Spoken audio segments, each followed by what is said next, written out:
Picture this. You walk into a room full of people, a party, a networking event, a work gathering, and within 60 seconds, you already know things you were never told.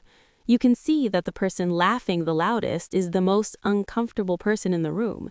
You can hear the hollow note in someone's voice when they say, "I'm great, thanks." You notice the tiny moment when a smile doesn't quite reach someone's eyes, and your brain quietly files it away. You didn't ask for any of this, you just walked in. And while everyone else is mingling and vibing and doing what people do at parties, you're standing there running what feels like an involuntary forensic analysis on every single person in the room. You are not antisocial. You are not difficult. You are a human lie detector. And today, we're going to explain exactly why your brain works this way and why it is one of the most remarkable things about you. Let's go back to that room. Most people walk in and their brain does something very efficient. It filters. It basically says, party, people, noise, got it, relax, and then it moves on. But your brain does not do that. Your brain walks into the same room and immediately starts recording. Every tonal shift, every tiny flicker on someone's face that lasts less than a second before they compose themselves again, every slight hesitation before someone answers a question, every time someone's body language says one thing and their words say another. And here is the thing nobody tells you. That is exhausting. Not because you are weak, but because your brain is doing 10 times more work than anyone else in the room, and it never clocks off. So when people have told you that you're too sensitive or too intense, or that you just need to relax and have fun, what they were really saying is, why don't you just see less? And the honest answer is, you can't. It is not a choice. It is how your brain is built. Here is the thing that will probably feel like a relief to hear. What the world calls being difficult or socially awkward is actually something completely different. It is a state where your brain is simply wired to notice everything. Not some things, not most things, everything. Think of it this way. Most people experience social situations the way you watch a video in low resolution. It gets the job done.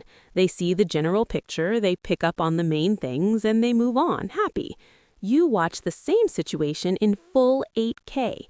Every pixel, every detail, every single thing that is slightly off. You cannot turn the resolution down, and you cannot unsee what you have already seen. This is why shallow conversations feel like chewing cardboard when everyone else is acting like it is a 5-star meal.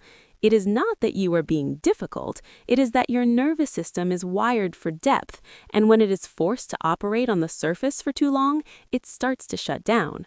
You are not antisocial, you are anti-pretend, and there is a very big difference.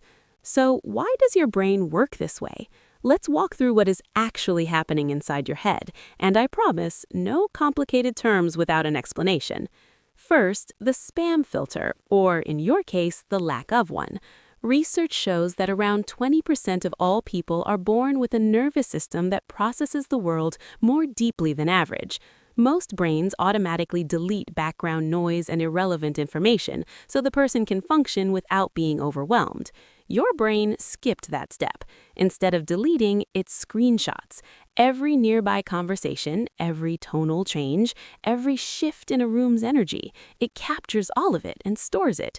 You are not imagining things. You are genuinely picking up signals that other people's brains are filtering out before they ever reach conscious awareness. Second, you absorb other people's feelings, literally. There are cells in your brain that act like emotional Wi-Fi. When you see someone feeling something, these cells activate as if you are feeling it yourself. In most people, this system works at a normal level. They register emotions and move on. In people like you, it is running at full capacity all the time. When you walk into a room full of hidden stress and forced smiles, you do not just observe it, you absorb it. You carry home emotions that were never yours to begin with. And that's one of the main reasons you feel so drained after social situations that other people describe as fun. And third, your brain runs on a completely different fuel. Extroverts get energy from being around people because their brain releases dopamine, the feel-good reward chemical, in social situations. Your brain runs on something different, a chemical that rewards quiet focus, deep thinking, and being fully absorbed in something meaningful. It is not a deficiency, it is a different operating system. It means you will always feel more alive in a deep one-on-one conversation than at a loud group event. It means a quiet afternoon where you can actually think will always feel more satisfying than a party full of noise. That is not depression, that is your brain getting exactly what it needs. And fourth, the front part of your brain, the section responsible for complex thinking, planning, and making sense of complicated patterns, it's more developed than average. In plain language, the part of you that analyzes, plans, and processes things is running at a higher level.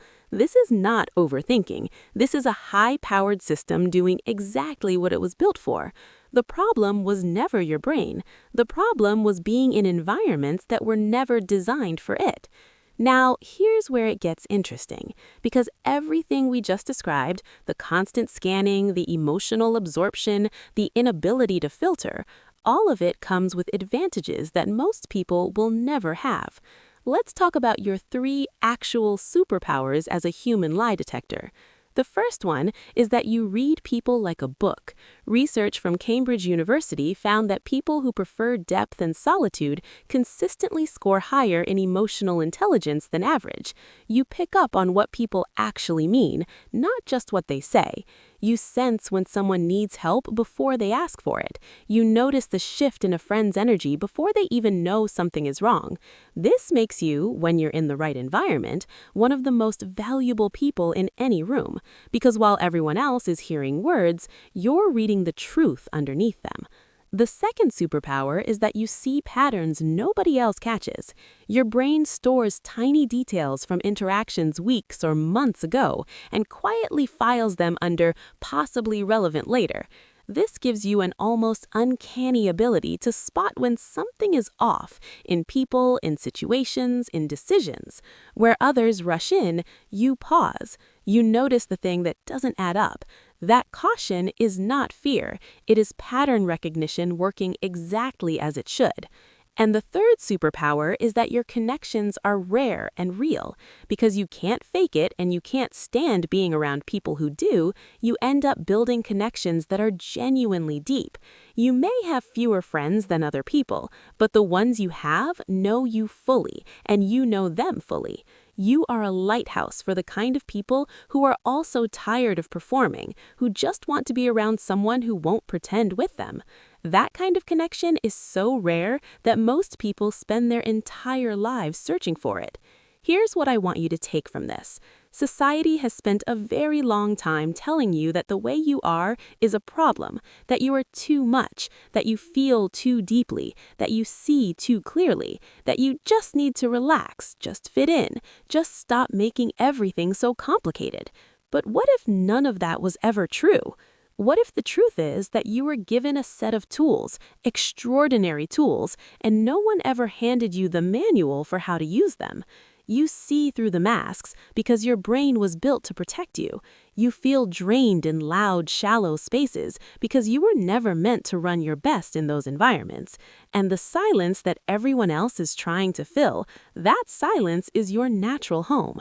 That's where you think clearly, where you recharge, where you become yourself again. Stop treating your sensitivity like a wound. It's a weapon, and it's time you started using it deliberately. You were not built to play pretend with people wearing masks. You were built to find the ones who have taken theirs off and build something real with them.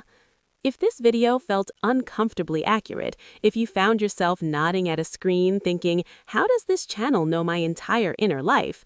Then you're exactly the kind of person this channel was built for. Drop a comment below. Tell me, when was the last time someone called you too sensitive, and what would you say back to them now? Hit subscribe because next week we're going deep into why your brain never stops running and what it actually means about your intelligence. It will feel just as uncomfortably accurate as this one. I'll see you there.